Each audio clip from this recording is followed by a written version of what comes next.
Corporate social responsibility is a concept that refers to the commitment and responsibility of companies towards society and the environment in which they operate. This is the subject of the scientific publication titled Collective Social Responsibility, an extended three-dimensional model of corporate social responsibility for contemporary society, prepared by Felix Oscar Socorro Marquez, Ignacio Donvala del Valle, Giovanni Efren Reyes Ortiz and Enrique Serradell Lopez, member of the Management and eLearning (MEL) research group.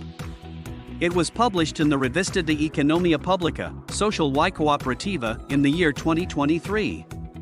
The paper addresses the concept of corporate social responsibility and seeks to broaden its focus to include all relevant actors and entities in social responsibility. The question is raised whether individuals and groups should also be socially responsible in addition to companies.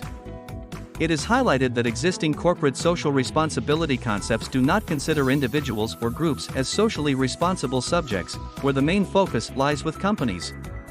To address this gap, the concept of corresponsibility is proposed, which involves both individuals and groups in social responsibility. The idea of two new types of responsibility is put forward: individual social responsibility and group social responsibility. Individual social responsibility refers to the actions and orientation of individuals in search of balance between their activities and actions, and the impact they generate both inside and outside the contexts in which they operate, whether in social, labor, personal, environmental or family aspects.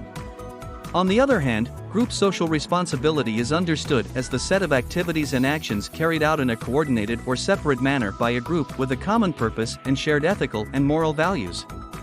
The article proposes the notion of collective social responsibility as an expanded model adjusted to contemporary reality, which encompasses the three actors: companies, individuals, and groups. It is emphasized that this theoretical model focuses on collective social responsibility and not on a so-called corporate social co-responsibility, since it is recognized that social responsibility is not limited only to companies. The study highlights the importance of cooperation and coordination between individuals, groups, society and companies, not excluding the government, to achieve these collective social responsibility objectives. A direct and indirect connection is established between collective social responsibility and the Sustainable Development Goals proposed by the United Nations, emphasizing the need for the participation of companies, institutions, governments, groups and individuals to achieve these goals.